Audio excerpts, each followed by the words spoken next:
வணக்கம் அன்பு உறவுகளே.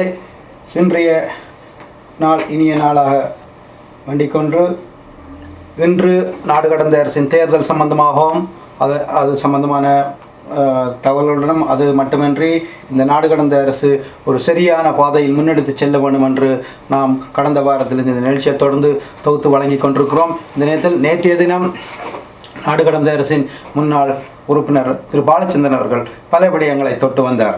இருந்தாலும் அங்கு சில விடயங்கள் மூடி மறைக்கப்பட்டிருக்கின்றன. நாடு கடந்த அரசில் பல அமைச்சுக்களில் பொறுப்பாக இருந்தவர்கள் பாரிய தவறுகளை திருக்கிறார்கள். அந்த தவறுகளே நாடு கடந்த அரசின் பின்னோக்கிய நகர்வுக்கு காரணம்.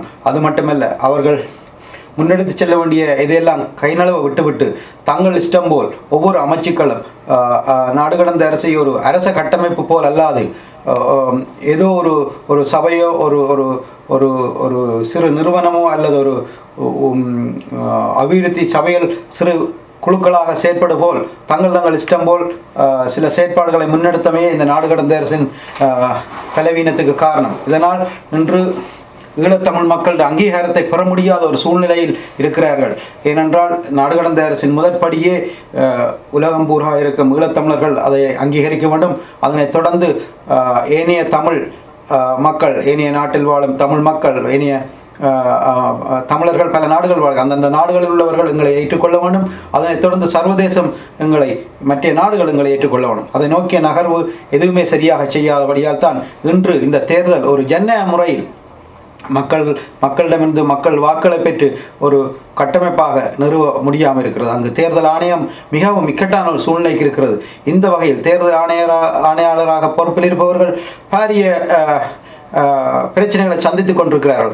அவர்கள் தங்கள் கடமைகளை சரிவர செய்ய முடியாத ஒரு சூழ்நிலையை உருவாக்கி இருக்கிறது. இதற்கு முழு காரணம் நாடு கடந்த அரசின் கடந்த கால உறுப்பினர்களே.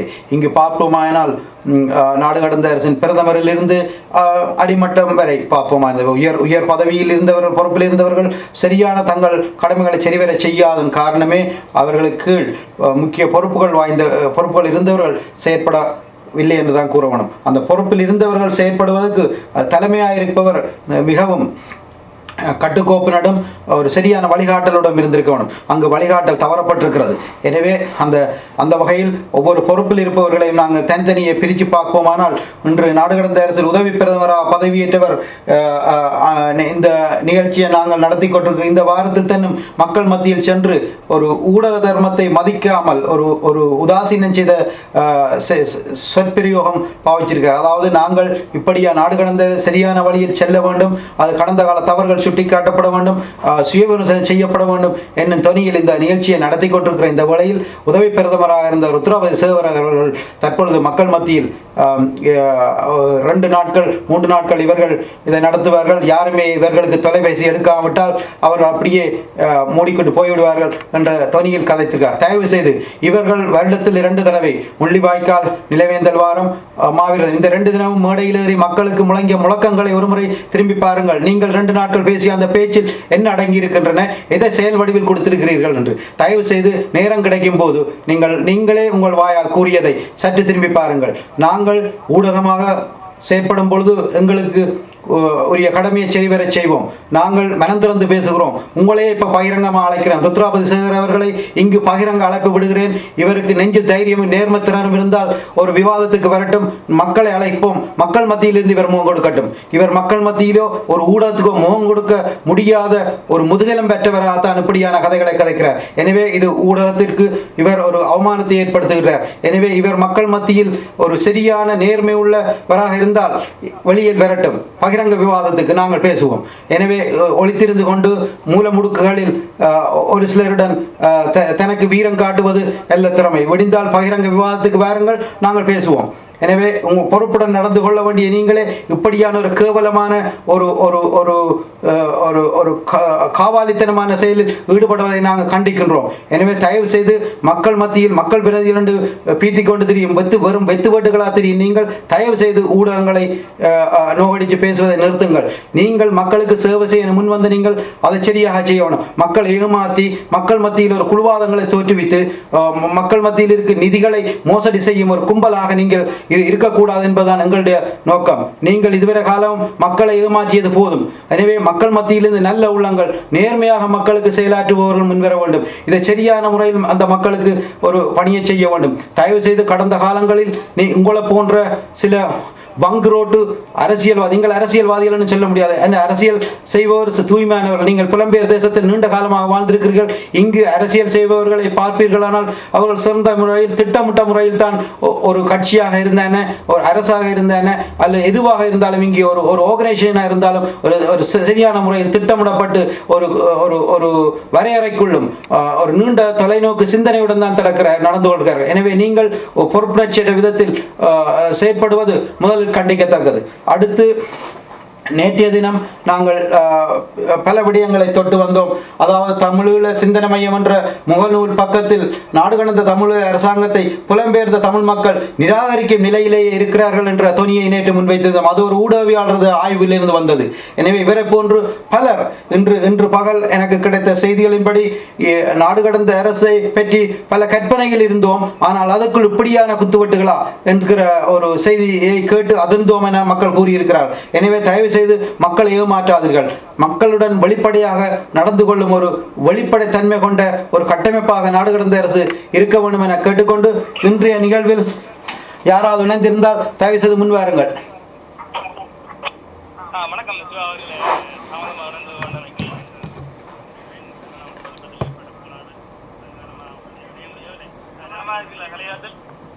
ஆமாம் ஆமாம்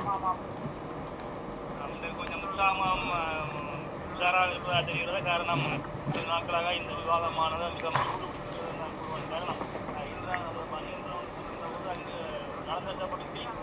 அப்படின்னு ஒரு காட்சி கட்டுவதை நான் எனக்கு அப்புறம் கேட்கக்கூடியதா இருந்தது. நாங்கள் யாரையும் கிளிக்கவில்லை, ஒன்றும் நடந்த விஷயங்களை பகிரங்கப்படுத்துகிறோம். அது அந்த குற்றம் சுமத்தப்பட்டவர்கள் முன்னே வந்து அவர்களுடைய விவாதங்களை வைக்குமாறு நாகரிகமாக செயற்படவில்லை. சில நேரங்களில் இவர்கள் எங்கள் அழைப்புக்கு வராதுகின்ற பொழுது எங்களுடைய உணர்வுகளை சில வழியில் கட்டுப்படுத்த முடியாத ஒரு சில வசனங்கள் அல்லது சொற்கள் அவ்வப்போது அங்கே கொஞ்சம் கொடூரமாக அல்லது கொஞ்சம் நாகரிகம் தழுவிய ரீதியில் தழுவாத ரீதியில் செல்வதாக குற்றம் சுமத்துகிறார்கள். அது சில அது இருக்கலாம் என்று நான் நம்புகிறேன். மீண்டும் இங்க பிரித்தானியா பொறுத்தவரையில் வந்து பலர் குற்றம் சுமத்தப்பட்டிருந்தால் நாளந்த அரசாங்கத்தினுடைய பல உறுப்பினர்கள் மின்னஞ்சல் வாயிலாக சில வேண்டுதலை, அதாவது நீங்கள் முறைகேடுகள் செய்தவர்கள் யாரோ அவர்களை மட்டும் இங்கே முன்னிலை நிறுத்தி அவர் பெயரை குறிப்பிட்டு நீங்கள் குற்றம் சுமத்துங்கள். நீங்கள் பெயரை குறிப்பிடாத ஒட்டுமொத்தமான நாடு அரசாங்கத்தின் பாதிப்புதான குற்றச்சாட்டு வைத்திருந்தால் அது உண்மைக்கு இருக்கிறது. எனவேதான் நாங்கள் முதலாக பாதிப்பு குற்றவாளியாக கருதப்படுகிறது அல்லது மக்கள் மத்தியில் பல்வேறுபட்ட பிரிவினைகளை அதற்கு உணவுகளை ஏற்படுத்தி வருகின்ற பிரித்தானிய போன்ற சேகரவர்கள் இருக்கிறது. எனவே நீங்கள் குறிப்பிட்டது போல சிறந்தவருக்கு பகிரங்கமாக அழைப்பு ஒப்பிந்திருந்து கொண்டு எந்த மக்களுடைய வாக்குகள் அற்ற ரீதியில் ஒளிந்து இருந்து கொண்டு தானே முதல்வன் தானே கப்டன் திருவாரூர் என்ற ரேஞ்சுக்கு நடந்து கொண்டிருக்கிற பிரித்தானியா பொறுத்தவரையில் அந்த மாட்டுக்கார மணியக்கா அந்த கறவ மாட்டுக்கு உங்களுக்கு கணக்கு சொல்ல போகணும். உங்களுக்கு செல்லமான மாட்டுக்கார மணியக்கான பட்டம் வச்சிருக்கிறோம். அந்த மாட்டுக்கார கறவ இதை வந்து சொல்ல போகணும். ரெண்டாவது உங்களோட அவையில் கூட்டத்தில் நடந்த பொழுது அங்கே ஒரு மிக பிரபலமான ஒரு தமிழகத்துடைய கண்டு விட்டதா சொல்ல போகும் சொல்ல வேண்டும். நீங்கள் தேர்தல் திருவிழாவில் வைக்கப்பட்டிருந்த தேர்தல் விஞ்ஞாபனத்துக்கு முன்னதாக இந்த குற்றச்சாட்டுகள் ஏன் நடந்தது, அதுக்கு தீர்வு என்ன, ஏன் இது நடைபெறுவதற்கு காரணமாக இருந்த மைய பொருள் என்ன என்பதை நீங்கள் விளக்க வேண்டும். அதுக்காகத்தான் நீங்கள் எங்களுடைய அழைப்புக்கு பதிலாக காரணத்தால் நான் பகிரங்கத்துக்கு வைத்திருக்கிறோம். நீங்கள் துணிந்தவர்கள் என்று சொன்னால் எந்த தடைகளையும் எங்கள் மீது விழுகின்ற எந்த பிரச்சாரங்களையும் அல்லது எங்கள் மீது உள்ள இந்த குற்றச்சாட்டுகளுக்கு முடிவுரை தீர்வு கொடுக்க உங்களால் துணிவிற்குமா இருந்தால், நீங்கள் நெஞ்சுரம் கொண்டவராக இருந்தால், எந்த இடர்களையும் சந்திக்கக்கூடிய தயாரான நிலையில் உங்களை தயார்படுத்தி இருந்தால் வாருங்கள், வந்து எங்களுடைய கேள்விக்கு பதிலாருங்கள். சிலவளை உங்கள் மீது சுமத்தப்பட்ட இந்த குற்றச்சாட்டுகள் பொய்யானதாகவும் இருக்கலாம் அல்லது உண்மையானதாகவும் இருக்கலாம். எவ்வாறு இன்னும் அதனுடைய கருத்துக்கு பதிலளிக்க வேண்டிய விடயம் உங்களுக்கு இருக்கிறது. இப்ப அண்மையில் குறிப்பிட்டிருந்தார் ஒரு பாராளுமன்ற உறுப்பினர், நினைக்கிறேன் நடந்த சாங்கத்தில் முன்னாள் பாராளுமன்ற குறிப்பிட்டிருந்தார். அதாவது நீங்கள் யாரிடம் தொடர்பு கொள்கின்ற பொழுது நீங்கள் அவருடைய செயலாளர் மூலமாக சென்றுதான் அவருடைய தொடர்பு கொள்ள வேண்டும். நான் கேட்கிறேன், வெக்கமா இருக்கிறது எனக்கு. அதாவது சம்பந்தனையாளர் கைக்கா புகுந்த பொழுது அவருடைய பேசக்கூடிய வாய்ப்பு இருக்கிறது. சுரேஷ் பிரமச்சந்திரன் கொடுக்கணும் உடனடியாக அவர் பதிலளிக்க தொலைபேசி இருக்கின்ற பொழுது அவரை நேரடியாக உரையாடுகிறார். அண்ணன் மேத சிறிதரனுடன் போது உடனடியாக எங்களோட உரையாடுகின்றார். கலையகத்துக்கு எடுத்தால் அல்லது அலுவலகத்துக்கு எடுத்தால் அங்கு இருக்கின்ற செயலாளர் உடனடியாக போனை கொடுக்கணும், நேரடியாக அவங்களை உரையாடுகின்றார்கள். பாருங்க, அவர்களாட்டுகின்ற பணி நீங்களா ஆட்டினீர்களா சொல்லுங்க. இந்த கருவியேந்தி போராடி எங்கள் தாய்மண் இந்த எங்களை அடக்குமுறைக்கு உட்பட்டு கிடக்கிற அந்த நேரத்திலும் கூட எங்களை துணிந்து வந்து நின்று சாம உலையிலும் வெமமண்டம் பாரு எங்களை உரையாடுங்க. நீங்களும் இங்க சாப்பாட்டுக்கு பின் ஜோக்கேட்டு, சாப்பாட்டுக்கு முன் ஜோக்கேட்டு சொகுசா இங்க வாழ்ந்தோனுக்கு நல்ல வாழ்வு வாழ்ந்து கொண்டு அரசாங்கம் ராஜ்யம் எடுத்துக்கொண்டு சுத்தமாத்தம் விட்டு கொண்டிருக்கிற நீங்கள் எங்க அங்கே பல இடங்களுக்கு மத்தியில் துப்பாக்கி குண்டுகளுக்கு மத்தியில் தொடர்ந்து அவர்களை வெட்டப்பொருட்களை உளவாளிகள் துரத்தி கொண்டிருக்கிற எந்த நிலையில் உயிர்வு இல்லாமல் ஒரு அச்சுறுத்தல் இருக்கின்ற அந்த வேளையிலும் அவர் எங்களுடன் உரையாடுகிறார்கள். நீங்கள் அங்கு இப்ப சொல்லுங்க, கருவியனை போராடி அந்த தாய்மொழியில் நிற்கிறவர்கள் மேலா கருவி ஏந்தாமல் ரத்தம் சிந்தாமல் குருதி சிந்தாமல் குண்டு மலைகளுக்கு அச்சுறுத்தல் இல்லாமல் ஒரு இளங்கரசாங்கத்தின் நேரடி அச்சுறுத்தல் இல்லாமல் வாழ்ந்து கொண்டிருக்கிற சொகுசு வாழ்க்கை உங்களுக்கு இருக்கின்ற இதே அதிகாரம் திமிரம் அவர்களுக்கு இருக்கிறதா உங்களுக்கு இருக்கிறதா சொல்லுங்க. மக்களுக்காக போராடுறவன் யார்? அங்கு உள்ளவனா இங்குள்ள நீங்களா? குறிப்பிடுங்கள். இதுவரை சிறிதன் இந்த மக்களுக்கு ஒதுக்கப்பட்ட பணத்தில் முறைகேடு லஞ்சம் செய்ததாக ஏதாவது குற்றச்சாட்டு வந்துக்கிறதா சொல்லுங்க. நீங்கள் நேர்மையானவராக இருந்தால் தமிழ் தேசிய விடுதலை நேசிக்கின்ற சக்தியா இருந்தால் சொல்லுங்க. சிறிதரன் எங்க நீங்கள் எங்க சொல்லுங்க. ஒரு வார்த்தையில் ஒன்றை கூறுங்க. சிறிதரன் சொல்லவில்லை, நீ கிளிநாட்சிக்கு வந்து இந்த வீட்டை வந்து கொடித்து போட்டு சிறிதரன் உருவான்னு சொல்லவில்லை.